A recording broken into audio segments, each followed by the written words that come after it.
So Greg, I mean, I'm not sure if I need to tell you this, but some of your shirts are kind of crappy.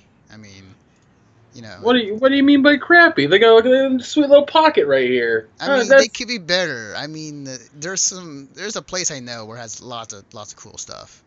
Uh, yeah, but how cool? we're talking about triple A cool. We're talking about shirts from 86.com. They're a pretty cool site.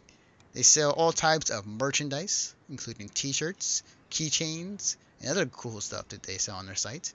And also have awesome video game material as well, such as Street Fighter, Killer Instinct, Guilty Gear, Skullgirls, BlazBlue, Smite, and 86's own brand of t-shirts as well as other stuff. Recently they put out some new keychains for Street Fighter 5. So yeah, there's some awesome stuff there. So I'm just suggesting, next time you go out and buy a shirt of any kind, I suggest check out 86.com. And if you want to support us and them at the same time, please use this link in your web browser to check out 86.com. Put in www.86.com !AFF equals 4. Again, www.86.com !AFF equals 4.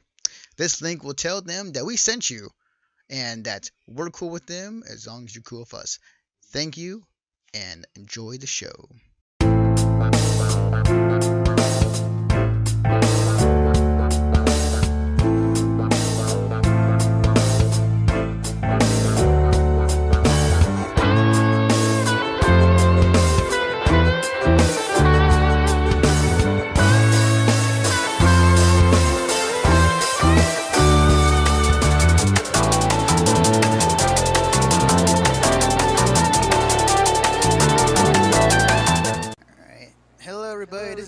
Beyond from Mission Start Podcast.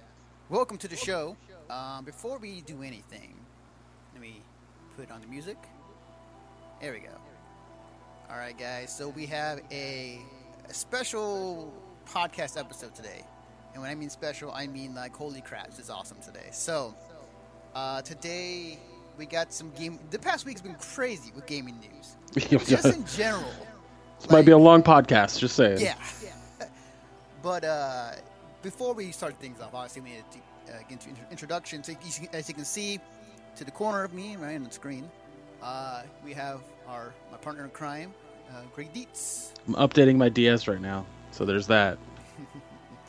And also joining that's us, what's special about today, guys. So just so you know, it's just me upgrading my DS. Yeah, don't worry about it. This is Nintendo theme all day today. And joining us, special guest. Voice actress, I should say. Danielle McCrae, welcome to the show. Hi guys, thanks for watching, and sorry for the mess in the background. It's my room. No, it's fine. I've seen worse. I mean, it's my room right now. I got a bunch of stuff right behind me. But yeah, welcome to the show. She graciously came by to talk about the voice actor strike that's happening later in the show. But before we get to that, we have to get to the news of the past week. Because as we said, there were some big ones that happened. And holy crap. And obviously the one thing we have to start off is the Nintendo Switch that was announced on this past Thursday by Nintendo. Let me get the B-roll footage up. Where is it? Yeah, there we go. Okay. So all right. Where to begin? We didn't get word about Nintendo's Switch or NX announcement until the day before.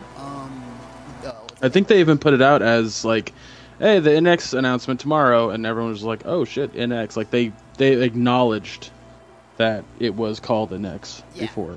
Yeah. It was crazy because like I was sitting down, I was watching the debate, and I see this tweet come by on that's kind of going across the Twitterverse, and I was sitting there, I was like, is that real? I looked it up, I was like, oh wow, this is totally real. Given the fact it was 7 in the morning that everybody had to wake up to see it, which I didn't. I just woke up and just watched the trailer afterwards. But basically, they showed off what is once an NX, now called a Switch. Which first off, the name's actually for once not lame. The Wii and the Wii U, I feel like, I don't know. To me, I wasn't really a big fan of the name, but that's Nintendo for you when it comes to certain things. But with the Switch, They showed off the device. You know, it's like a tablet in a way, but you can also dock it to a docking station, which can project to a TV screen. The sides of the device you can see on stream come off. You can use them on a plane like as motion controls if you want to. You can take them off and use them as multiplayer. Given the fact that they're pretty small controllers, if they were to do multiplayer, they people with big hands gonna have problems with it. Yeah, I was gonna say that they announced a like they've answered a few questions that have come out about the Switch itself, and first and foremost, the screen. That's the console itself. Like there's the dock, the controller attachments, the extra controller side. The screen itself is the entire console. So that's important to factor in. The controller thing. Apparently, in the trailer they show like pro controllers. I don't know what they'll actually be called, but they kind of look like an Xbox controller. And those are going to be like you're going to be able to attach like 4 of those to it at once. So if you wanted to do multiplayer things in your house and you have the dock, you could do that with it. Right, definitely. The other things too that stood out to people pointing out as well, alongside with the console trailer, there were some snippets of actual games that were being shown on the device. Even a sneak peek at was it the new Super Mario game that was teased. We had the Bethesda game as well, Skyrim, and as well as Splatoon, which they kind of shown as an esports settings, and I hope it becomes a thing. That'd be cool. But like so there are definitely some things they also hinted at alongside with the console, the Pro Controller you can use with the Switch. And they went out and kind of clarified some other stuff as well. So let me bring up some articles real quick. So one of the things they pointed out, this is I think an article by TLDR, or no, it's The Verge, TheVerge.com. The Nintendo Switch embraces local multiplayer. Oh wait, no, it's not wrong article. Sorry. This is Polygon.com already sewn up to a great start today. Nintendo Switch can't serve as a second gameplay screen on your home. Nintendo's tablet meet console Switch is dropping one of the things that fans of the Wii U seem to really like, the ability to use the system as a second gaming screen. The Wii U's gamepad served as both a controller and a functioning screen. Owners could use the gamepad's screen for secondary information, different views, or even to play the game without using the television. That won't be the case with the Switch, which features a removable tablet-like device that allows owners to play games on the go. Quote, Nintendo Switch dedicated to deliver the single-screen experience on whatever screen you might choose. Nintendo's officials told Polygon when asked if the popular Wii U feature will be included in the Switch. So one of the things they added also is the fact that this is not going to be a Wii U similar situation. It's going to be basically it's going to be a home console experience of what they're going for. It had me very curious as far as like, are they going to push the home console that idea for the Switch, or is it a portable thing? Because they do have the 3DS, and that thing is, this thing is hugely popular, and still many people use it today. And I wonder what side of that was going to go on, and it seems like they're focusing on that avenue rather than having it as it's a portable, it's a home console that still happens to have portable features. I remember when we were talking about this a few weeks ago, and I had said that I think that they're going to start steering away from motion controls. I mean, they kind of. They still have a bit of it in it. How so? In the trailer, when the guy was in the airplane, you see him playing Skyrim, and he puts it in front of him while he's getting ready, and he takes off both of the things off of the Switch, and was playing the game like as if it was like a Wii U or like a Wii with a nunchuck. I just saw that he just had them in his hand. No, he wasn't. He took them off. Yeah, he took them off. Yeah. No, I know that. I'm not saying he didn't take them off. What I'm saying is that, yeah, they can be separate in each hand. What I'm saying is that there was no motion control. He wasn't moving his arms around or anything like that. Nobody was in the trailer. Yeah, I mean, to me, it looked like it was motion control. There's still some rumors out there that there's still, like, the device still uses touchscreen and has a gyroscope and other things. And hasn't So confirmed yet. what I think I read this on IGN. I could have been wrong. Wrong about what website, but I know I read it that it is not a touchscreen. And that it does have a gyro in it. So that way it can be flipped around. Like, let's say you're watching Hulu or YouTube or whatever, and you're wanting to look at more of a vertical list. Right, definitely. But I everything that I've seen, especially in the Switch trailer and just everything in general, it doesn't look like it's going to have any motion control capability. And I mean, if it does, it's not going to be very heavily used. It seems like to me this is Nintendo's new innovation is whatever you want to play on the go or at home, period. I think the fact that they were showing Skyrim in the trailer, you just call it an announcement trailer, was to show that, like, games that require a large amount of processing power are going to be portable. And I think that's something I'm very excited about with the Switch. Right. I love the idea of basically I have this gaming console wherever I go. However, the concern is I know I'm going to have to buy peripherals for it. I know that I'm going to have to purchase screen protectors and covers and all kinds of stuff because like, let's say, I'm going to MagFest in a few months here, and let's say I want to, bring it with me. One thing they didn't show in the trailer is, does the screen itself have a charge port for it, or do I have to use the dock? Yeah, that's the thing that I was thinking about too. The one thing I did see, and I forgot to link it to have it for today, but like I do remember seeing that the battery life on the Switch, outside of using it from as a console, is 3 hours, which sucks. Like if that is true, that it's not worth taking with you if it's only going to be worth 3 hours. But I will say though, like, it's really thin. It looked super thin, so that kind of makes sense. Right. But but if there's anything, third parties have came along and actually found a way to extend the battery life. Actually, right now on my DS, I use a power pack right now attached to my 3DS, so it extends the battery life much longer than originally intended. So hopefully they'll have some third-party companies out there that can extend the life, if that is the case. We'll definitely. I mean, they said that today I read that they're not going to be announcing any more stuff about it until 2017. So at this point, what was it? I remember I saw a tweet. It said that this tweet was from a journalist from the Wall Street Journal on the technology in Tokyo, saying that Nintendo has came out and said no more official announcement would come this year on game titles, spec, details, including region lock status. So yeah, it looks like they're not going to say anything for at least another year, because this thing's coming out next year in March. So as we get closer, I'm pretty sure we'll have a Nintendo Direct that will just explain more about the system and what they can't do and what not. How much would you like to bet that it'll get delayed?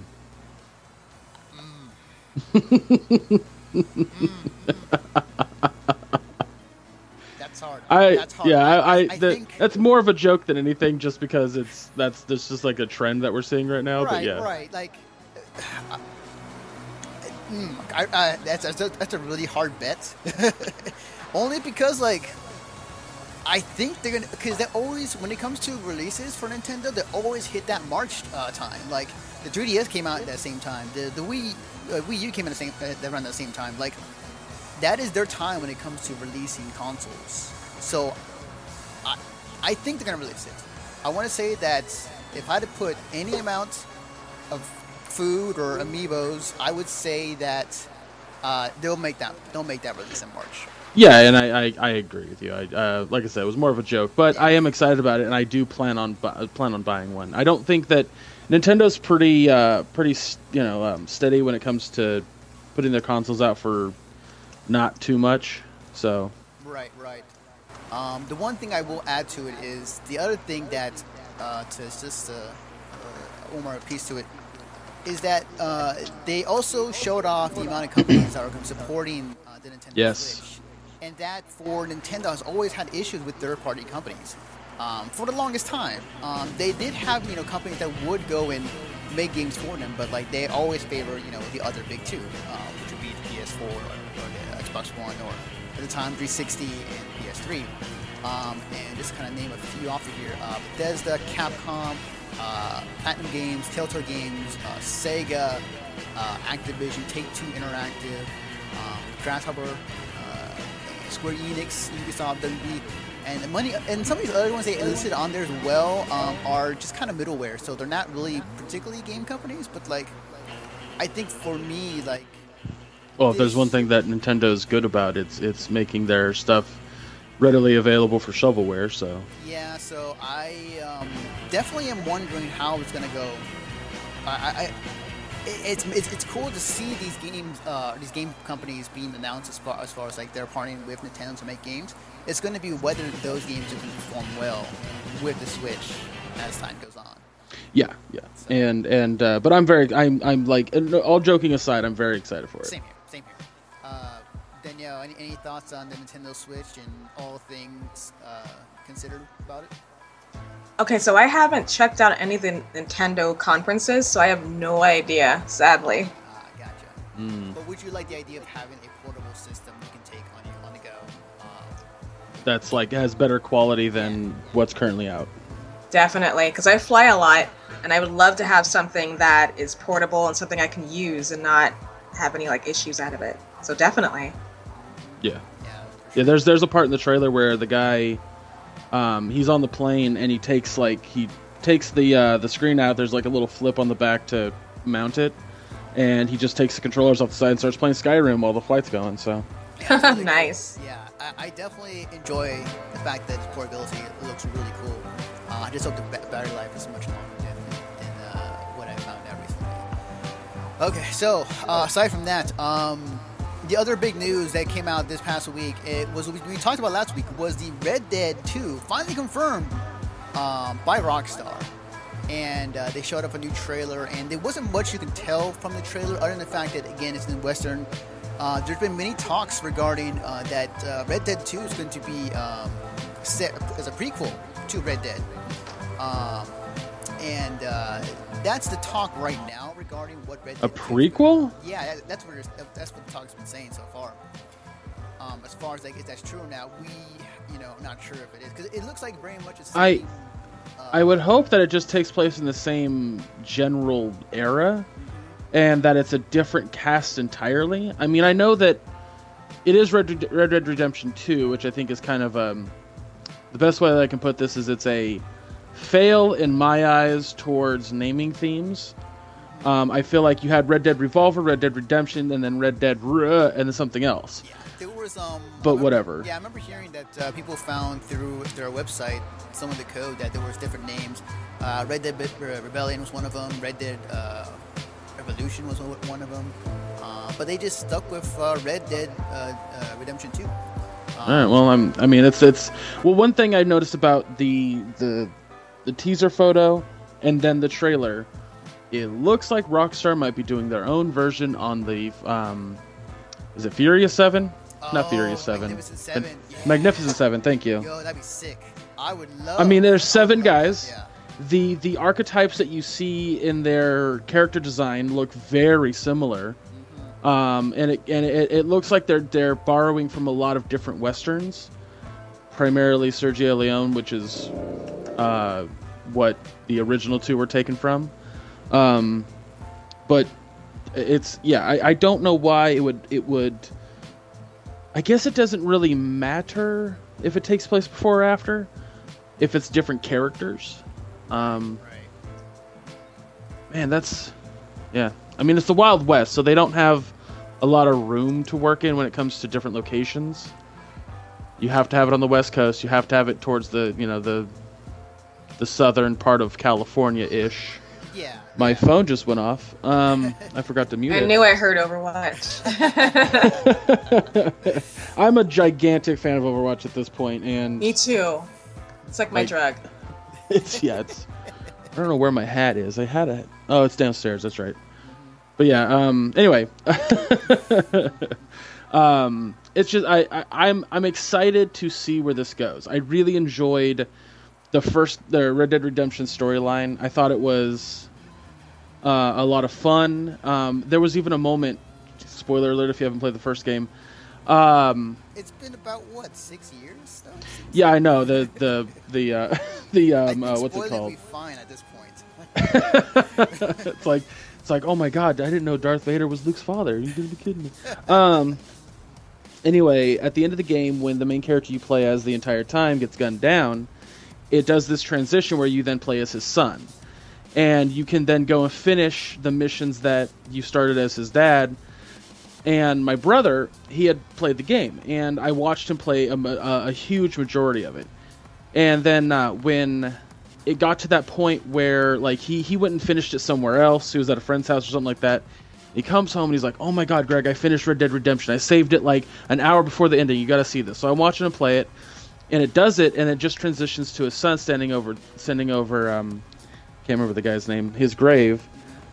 I went, "Josh, I don't think that's the ending." And he's like, yeah, it is. I mean, you die as a main character. It makes sense. And I go, there's no credits. There was never any credits. There's no way a game ends without crediting the people who made the game. Without crediting anybody. That doesn't make any sense. And he was like, oh, you have a point. Let me go to town and see what's up. Sure enough, there was one mission that was new. And what it was basically finding the guy and getting redemption for what happened. And then once we did that mission and finished it, we saw like the credits popped up. Josh and I were just like, "All right, that was awesome. That was legit." Yeah, so because of that, because of the way the story was told, I'm very excited to see what they do with this one. And if it is inspired by Magnificent Seven, I'm so into it. It's not even funny. Oh yeah, definitely. I just recently saw the movie too, and if it's the same idea for Red Dead 2, I would be totally over that. I just had an idea. What if, just throwing this out there, okay, Grand Theft Auto 5, you play as 3 different characters. What if you play as 7 different characters in Red Dead Redemption 2? Wow. Rockstar, if you're listening, there you go. I mean, it's possible now. The capability is there. I can see it happening. That'd be nuts, man. Oh my god. That would be the best. Oh, it'd be so cool. I love it. Rockstar, get on that. That'd be great. That'd be awesome. I'm excited the fact that Red Dead 2 is definitely a thing and is confirmed. The one thing I'm very curious about if they will do, because this has been something they've talked about or been, people wanting for the longest time, was a PC version of Red Dead. And at the time, the resources were not enough to make it, and maybe there were some other circumstances. But that talk is coming back again for Red Dead 2 and saying, what if they put out the PC version of Red Dead to lead up to Red Dead 2? And that'd be awesome, but no word from Rockstar regarding that yet. But in due time, we'll definitely find out more information. But yeah, I'm glad the fact that it happened, the announcement. Red Dead 2 is like almost like one of those other mythical games that out there that that would never get a sequel or never thought to see the light of day. Speaking of which, speaking of mythical games, let me just switch over here to the next topic real quick. Just a little quick aside. The Last Guardian gone gold. Like it is official. The game again, it's been through development hell, and over the past 10 years. Oh yeah. Yeah, like it is finally a thing. Like it's gone gold. And it's gonna happen. So I believe they delayed it to November, I want to say. I don't remember. Yeah, you might feel that on the phone now. Yeah, so it's gonna happen. The Last Guardian. Now the question: will it live up to the hype or the expectations in the past 10 years? I'm not quite sure if it will or not. But yeah, it's good. I just like the fact that it exists. but I think I was gonna say I think one issue that is going to come up from this game is the same issue that a lot of development hell games get, and that it's not going to live up to expectations by any measure. yeah. Anyone that listens to this podcast, I need you to do me a favor. Lower your fucking expectations. Yep. That's my one. That's one more cuss word. I'm dead serious because a lot of people who got to play the demo at, I think the Tokyo Game Show, is where it was at. Yeah. A lot of them did not like how it controlled. A lot of them were very disappointed. And somebody had pointed out that it controlled exactly the same as Shadow of the Colossus. The character does not exactly follow what you press because they wanted a more realistic way to hear how he falls, how he climbs, how he jumps. If you're pressing forward but he fell from like a big height, he might not immediately start moving. Or if you try to turn or jerk real hard, he's not. You try to do that in real life. You run at 10 miles per hour. I don't know how fast people run. Right. And then try to turn real quick. You're gonna hurt yourself, or it's just not gonna happen. So he kind of. Sorry, go ahead. Sorry, I was just. I was gonna say, to be fair, like this Team Eco, I would assume based their movement on Shadow of the Colossus before they made The Last Guardian, because prior to that they made Eco and The Last Guardian, and then this for a very long time. This game was supposed to come out as a PS3 launch title, and it never did. So now the fact we're seeing it now, and given I've heard these same talks too, but I can only assume because they base it on that movement. Now whether it has improved since then, I don't know, but hopefully, the talk out there that it's going to be good. I'm still excited for it regardless. I want to play it really bad, and I just need people to understand. I have this fear that the game's going to start getting really low scores because people don't remember what it was like to play Eco or Shadow of the Colossus. That's true. Yeah. It has been a lot of things have changed in the past 10 years. Just people, please lower your expectations. I know. But so that only brings up my question is okay, so we got The Last Guardian, we got Red Dead 2, we got Beyond Good and Evil 2 happening. Come on, Valve, give me Half-Life 3, for the love of God, please. I'm gonna scream to the top of the heavens until it happens. I need Valve, give us anything 3. Give us a game with the 3 in the title. Left I don't 4 Dead care. 3, Team Fortress 3, I'll even take. I'll take Left 3 Dead. I don't care. Yes. Even episode. Just saying. But yeah. Anthony, the joke passed. I know. But yeah, it's gonna happen, and we'll definitely see some reviews and people's thoughts on it pretty soon in the coming year. But yeah. Now we get to the main event of the podcast. So the reason why we brought in Danielle, not only because she's awesome, she's a great voice actress, is the fact that there's a voice actor strike going on right now, and I've heard talks about this, and there are some things that I would probably say need to be clarified, but just to be kind of more out there. So Danielle, I'm gonna open the floor to you. Explain to me, why is the voice actor strike happening right now? So there's a lot of reasons why it's happening right now. There is a compensation issue where we don't get any back-end kind of residual pay for some of the games that make about $1 million to over $1 million. So we're fighting for equal kind of back-end pay, and we're also trying to raise awareness that vocal stress is a huge issue. There were times where when I recorded for Skullgirls and I was voicing Painwheel in that, I tasted some irony blood. So we're trying to prevent any sort of real issue in regards to vocal stress by limiting the strenuous sessions from 4 hours to 2 hours with the same rate we would get for a 4-hour session. And also, another thing we want to raise awareness toward is a lot of times when we go in and record for these games, we don't know what the title of these games are. We get these code names, let's say Fluffy Bunny, and it's really World of Warcraft, and we have no clue what we're recording for. So that's an issue as well. There's a lot of issues going on here. I could definitely see that being a problem, as you might want context to what you're doing in the role. And if you don't know, then maybe it's not going to come across to the player or the viewer in a correct way. Oh yeah, and a lot of times when we record for these games, we have no idea what we're recording for and what the context is for the character, or we just get our lines and that's about it. We don't really know who we're talking to and what the game's about, so that's a little scary. Right, I can imagine so. The one thing that I remember, this happened before. Like, I remember there was another voice actor strike that did happen prior to this. Was it over the same reasons as this one, or was that for another entirely different reason? I'm not too familiar with that other strike. I do know that there was an issue back in the 90s about fair pay and stuff like that, and that was back in 1993, but we're still following that same model when it comes to, like, pay and all that stuff, and I don't know, it needs to be updated, and yes, I remember hearing it definitely needs to be updated. Yeah, I remember hearing about that, like regarding like how it's function and how that works. Something that has never been changed, like you said, like from the 90s, and it's still being used today in the game industry.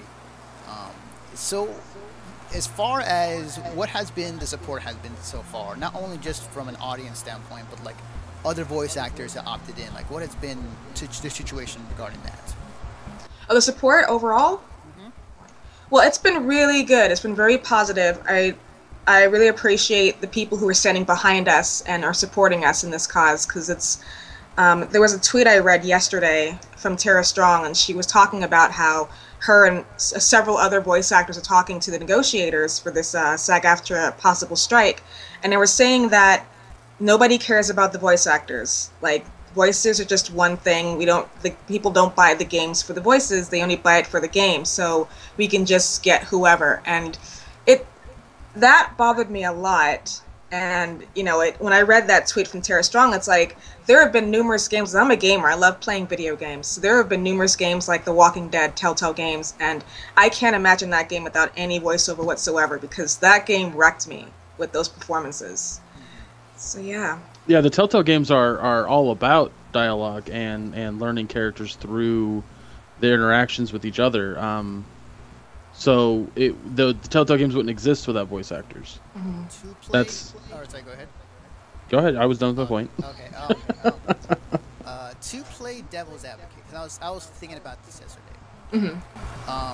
Now, the game industry back then, I'd say in the early games, 80s and 90s, even the aughts, voice acting was not as prevalent back then as it was now. Most of the stories that were conveyed were text form.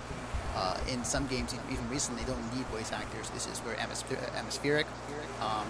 Like Journey or Abzu, where there is no voice acting. Like the game tells you what the story's going on, and that there's always, at least from my understanding, and correct me if I'm wrong, that voice acting, getting into it is a lot harder for some people starting out. And you often see people on YouTube who are, doing these abridged series or trying to find ways to get their voices out there to get in.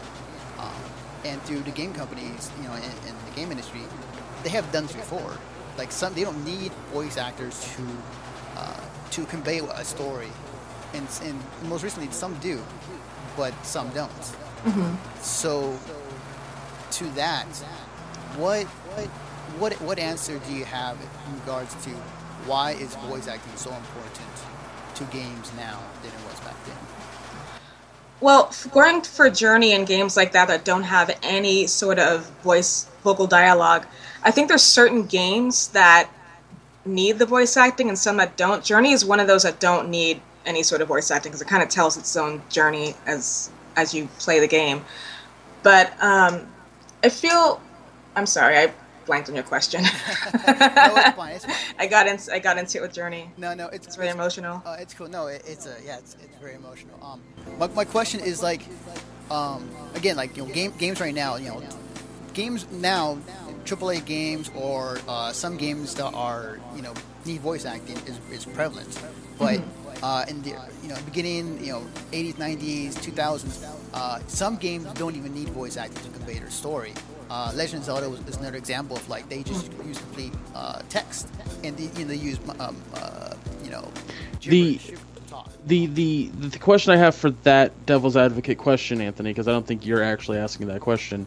The question I would ask back to that, just real quick, is: would you want every game to have no dialogue? It depends. I just recently played. It depends. You'd want every game to have no dialogue. Well, it depends nowadays. Like I recently played Limbo. Oh, not Limbo, but the other played that game. Inside. I recently played that. There was no dialogue whatsoever in that game. Could you imagine a Telltale game with just text-based dialogue? Yeah. Because It'd be boring. Well, I mean, again, like back in the 80s, 90s, and the early aughts, like that was a thing that happened. And there's still games today who still invoke text to convey to the player. Now, as far as like, do I want that? I know you don't want that. I'm arguing against your devil's advocate character you've created. It's just my point is that like not to overstep here or whatever, but right. as a voice actor geek myself, I can't imagine personally there being a time in modern gaming where voice acting wasn't important. Like, I see your point on the devil's advocate question, Anthony, and there is room for games that are text-based or just have text dialogue as a whole, but go back to games that were point and click. Go back to, like, Tim Schafer's early games, right? Yeah. They conveyed a sense of emotion, not the entire thing. The only thing that can make a character come across as emotional is somebody's acting. So that's my point that I'm getting at. No, you're completely right. That's that's the counter argument to my devil's advocate. Is like, in some instances, yeah, like you don't get that emotional feel if you're playing like, a text-based game, or you're playing a game that has no dialogue at times. Mm-hmm. Games like Metal Gear Solid, like games like that recently Metal Gear Solid 5, Walking Dead, like those games when they have voice acting in it, they convey that emotion. You feel that. Oh yeah. You feel that. Okay. There was a game I recently played called Life is Strange, where I played that the second time around, and that game that's definitely a feelsy game, but that's another game that I can't imagine no voice acting in it whatsoever, because you're pretty much going on this journey with this main character, and you're finding out she can do certain abilities. I don't want to spoil anything about this game, and then near the end, it's like there's no way this game can go without any voice acting, because it really conveys raw emotion, and it makes you feel for those characters a lot more, I feel. Yeah, it's like asking. I guess the devil's advocate question, Anthony, the best analogy I could come up with is it's like asking, do you want films to go back to being silent films, just having music? I see. Gotcha. There's so many elements to like why certain things are important. Like, do you want all games to be top down instead of having different camera angles? Like, to me it's in that same category. So, it's just like we go back to the Telltale games or like Life is Strange, because it kind of falls in the same category, I guess. Mm-hmm. But there are, like, take Skyrim for example. Skyrim is a game that could go without or with voice acting. It doesn't matter either way, because a lot of like the actors they got for like NPCs are just like people who work in the offices, and they're not voice actors, so they're reading lines very monotonely. But a lot of the main characters are voice actors, and but imagine taking all of that out of Skyrim, having no voice actors and just text based. It'd be the same game. Wouldn't really. I was gonna say, wasn't that Morrowind 3 for Skyrim? Yes. Yeah. So yeah. The first game to have voice actors was the fourth Elder Scrolls game, which I'm drawing a blank on its subtitle. The infamous game that introduced horse armor in DLC. Yeah. I can't remember. Anyway, regardless, the point that I'm getting at is, I understand where you're coming from, and let's say, Anthony, let's give a little scenario here. Let's say, what's the abbreviation for the Screen Actors Guild, the Voice Actors Guild? SAG. It's just SAG? Okay. It is I wasn't SAG, sure. yeah. Let's say for the next year, the voice actors are on strike, right? And a company needs voice actors to come in and do roles. And they go, well, we can't, because there's just nobody available, nobody wants to be a scrub, blah, blah, blah, blah. Or scab. Is it scab or scrub? I think it's called scab. Oh, yes, a scab. Yeah. And so they have to then change their game. That studio is going to go through a lot of troubles because of it. I see what you're saying. It's I don't know, just to me I mean, yes, it depends on the game. Let's not add voices to Journey, but let's not take away voices from Life is Strange. That's what I'm basically saying. Right. The thing, though, too, to me, that also, as I said, like voice act, I've seen many people on YouTube trying to get into voice acting as well in every aspect, and it's hard to get into, at least from my knowledge. Like, the one thing that, and this is the company, this is the game industry company, Evil Minds talking, but that quote you said, about what Tara tweeted out, like a game company could go out to somebody on YouTube, some nameless voice actor, and say, hey, we want you in our game. We'll pay you for this certain amount, and they'll treat them just as it was the other voice actors. And well, not most often, but like my guess is that those people who are offered will more than likely probably take that, because take anything they can get, especially in voice acting. Yeah, I couldn't imagine Breezy Voices not turning down, or her turning down a role that was given to her, like, hey, EA, we want you to come and do a voice for Mass Effect 4. Like, she's not going to turn that down. Yeah, so it definitely is something where they could do that if they wanted to. But I still think that voice actors as a whole, as far as like what is out there, the talented voice actors that have done this for a while and know how to convey those emotions, know how to convey something that somebody on YouTube may or may not be able to do, much more significantly than what a game company would be able to do without them. But to get back to you, Danielle, regarding like what exactly is happening right now with the voice actors and with the strike right now, is it strike on every video game that the voice actors are not going to be a part of, or is there only certain game companies and certain games they're not going to be striking against?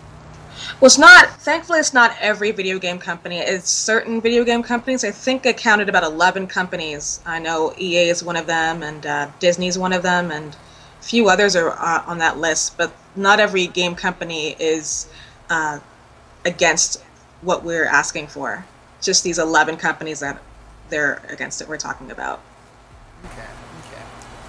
The other thing I wanted to ask too was that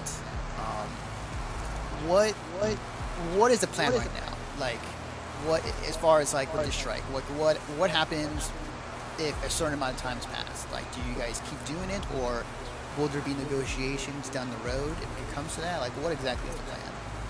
Well, right now we have the scary thing is we don't know how long it's going to last. So that's pretty frightening. So we're trying to raise awareness for people, which I think that's what the hashtag Performance Matters means. In my opinion, I feel like we're trying to raise awareness to people that may not understand what it's like in booth, like recording something like Call of Duty for 4 hours and losing your voice. We're just trying to raise awareness to the public so that they know how important this issue is, and hopefully that'll get to these companies that are against what we're fighting for, and maybe they'll like change their mind, negotiate. But that's just me thinking positively, right. Crossing fingers. Definitely.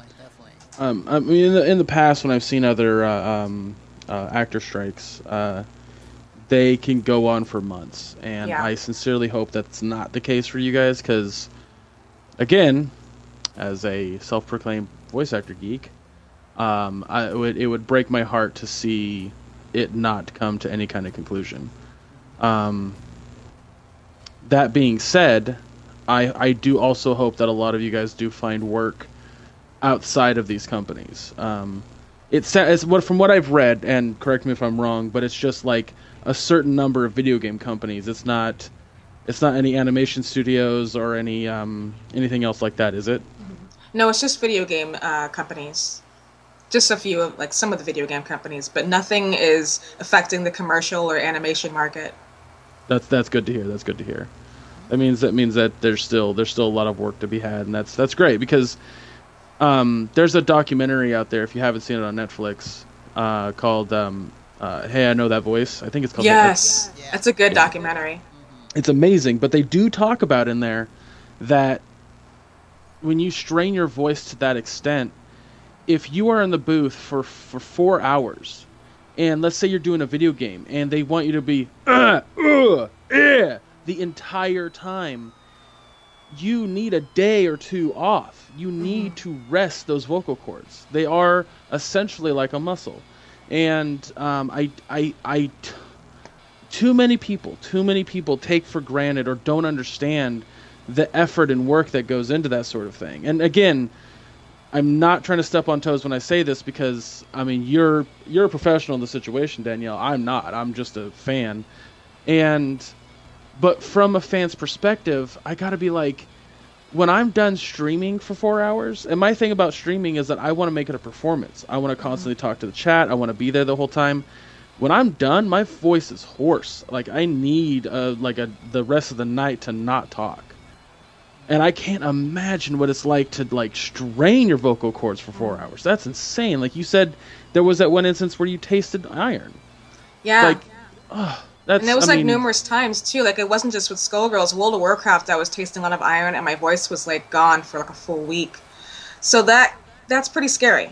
It's pretty scary because you're hoping like when you're voicing for some of these projects, you're hoping you can keep your voice and not have to worry about issues in the long run. Like, will I lose my voice? Will I lose parts of my register, my higher register, or all that stuff? And I think that's why the whole strike is happening, and is to raise awareness first and foremost. I was going to say one other thing that did pop up from this, and that it had me thinking as well. Is like, I'm going back to the tweet that Tara Strong did. I remember hearing her or somebody else talk about this, but like regarding, you know, I kept hearing, you know, from like people within the game industry, like, you know, programmers and game devs, and like, you know, I work on this game like over the hours that I'm scheduled. You know, I sleep in the company house just to work on it, or we'll stay at like 72 hours, you know, during crunch time. You know, where's my visuals? Like, where's my part? Why should a voice actor get that? And in the conversations, like, well, maybe that should be changed too. Because the one thing is, like, in the game industry, there's still some practices that still need to be changed. That is still, you know, carry on from the yesteryear of the 90s and then the aughts. Like, it's definitely. I hope that this works out for the voice actors, but I hope this conversation also carries over to other aspects of the video game industry, because during crunch time, like, these guys are working their butts off to get this game done in a span of like a month, and sometimes like that means like sleeping in the company's house for a good amount of time, for a week or for a couple of days. And I'm hoping that this will carry over and help that. It's tough. Like, it's right now, it's really tough in the game. Oh yeah. I'm really hoping, and it's me going back to the positivity thing. I almost pulled the power positivity from New Day because wrestling, but that's my whole thing with this. The power of positivity. I'm just thinking so positive, but I really hope what we're fighting for does carry over to the devs, because they deserve better treatment and better pay as well. So I'm hoping that what we're doing is also going to inspire them to kind of do what we're doing and get the same treatment that we're trying to get. Definitely. And, you know, I hope for the best. I hope yes. for the best for everybody. Like, I hope that, you know, this goes well for voice actors. I hope that this will lead to other big changes in the game industry for programmers, game devs, whoever. And, again, fingers crossed, you know, on everything. But before we close out the show, we do have a question in the chat, actually. His name is Ron Kuhn, or I call him Ron, but shout out to Ron. He asked, how did you get into voice acting? I'll make an abridged story to that, because that's kind of a long journey. That's more of an origin story, but yes. So I got in as a fan. I'm still a huge fan of voice acting, even though I'm doing this professionally, but I'm a fan at heart. I did a lot of amateur dubs, and I don't want to call it amateur. It's more like fun kind of dubs and stuff like that, and radio plays on Voice Acting Alliance and Voice Acting Club for about a good 7 years. And after a while, I was thinking, well, if I want to do this professionally, I got to take theater. So I went to my college, I took all the theater classes that they offered, and then I took these other classes. They're more like workshops. It's called Bang Zoom Entertainment's workshops. They have like a beginner, intermediate, and a master class. And they pretty much teach people how to prepare with getting in the booth and how to get into character and learn that it's acting first instead of voice. And the teacher for that class, his name was Tony Oliver, who does a lot of directing in anime and video games. He's also a voice actor. He came up to me one of the classes, I think the second class I took, and he said, I think you're ready to work in the booth. We're going to put your name down this list, and we can't promise that you will be a voice actor or not if you'll book anything. So I put my name down on the list, and I think 2 or 3 months later, I booked a role in League of Legends as Karma, and it just kind of started from there. Nice, awesome. Yeah. Awesome. Wow. That's really cool. That's really cool. It's always interesting to hear the origins of some voice actors and how they got into the industry. Yeah, oh yeah. It's very interesting to hear. I have a friend who lives here in Sacramento. She was a friend of somebody working on the latest isometric Legend of Zelda, or not Legend, Jesus Christ, I'm drawing a blank. My brain just stopped. Tomb Raider, the Tomb Raider Temple of Osiris, I think it was. Oh. Gotcha. And because he was friends with her, he was like, "You're an actress, right?" And she goes, "Yeah." And he goes, "Can you do a role for us?" And so when you it's her only role, and but she does Isis, Goddess Isis. Nice. For the game. And when I was talking to her about it, when I brought in, because I had her on the stream that I do occasionally, and I was interviewing her and whatnot, and I asked her, I said, Ray, would this be something that you would want to become like a career? Like, would you want to do more of this? And she was like, absolutely. I hope this snowballs into more stuff. Mm-hmm. But the problem that she came across was that living in Sacramento, there aren't many places in Sacramento that count as agencies, if you will, or like ways for her to kind of further that. Mm-hmm. So she didn't pursue it. Would your advice to people who want to get into it, like, don't stop trying? Like, you're not, it's not just going to fall into your lap. You have to kind of put effort into it. Oh yeah. Well, before I took those Bang Zoom classes, I was really trying to become a voice actor, and that took about a good 4 years before I booked anything. So perseverance is definitely key here. It's very cliche, but it's so true. And it takes a lot of patience because it's not an overnight success. Like, you may book something one moment, and then let's say you may not book something again in the next few months to a couple of years to a few years. So, a really good site to look up agencies, because I know there's some in San Francisco. There's a site called voicebank.net.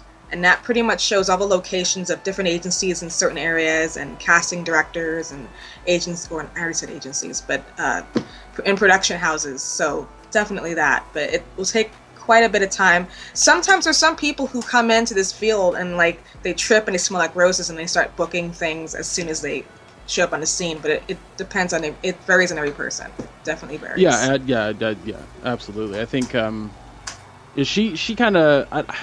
I don't know what she's doing now because I haven't talked to her in a while, but I just remember the situation, and when I was interviewing her, she we kind of talked about that for like a second, and she was like, "Yeah, I'm gonna keep trying to go out there and blah blah blah," and I just think she stopped. I think she just kind of put it to the side, and then I've heard other people like ask that question at conventions when a voice actor's up on the stage, and like.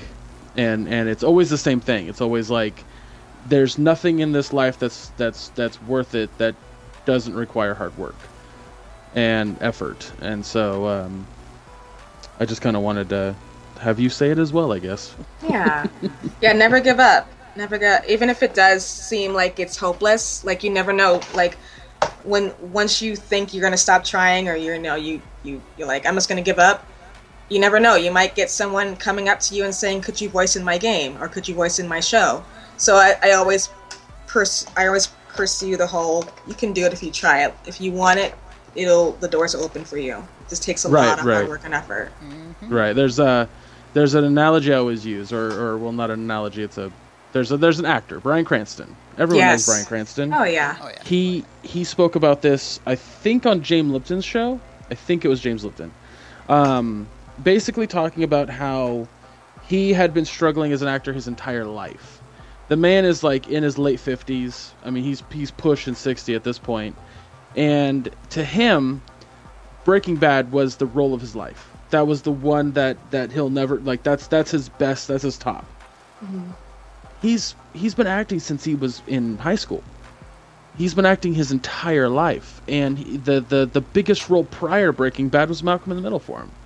And he goes, and that role did not get me much. That role wasn't about the dad in the show. That role was about Malcolm and the kids. So for him, he was a side character, and so it didn't really open a whole lot of doors. But now that Breaking Bad happened, now it's opened a lot more doors for him, and he's in his later years. And I tell people I tell people this all the time. If you give up when you're young, you're never going to get anywhere. Yeah. You don't know what's going to happen tomorrow. You don't know if you're going to have your as Scott Cawthorn says, your Five Nights at Freddy's. You don't know if that's going to be it. Mm-hmm. So if you give up now, you're giving up, period. Like, you're just giving up on your dream as a whole. So Mm-hmm. Yeah, definitely. We'll say Greg.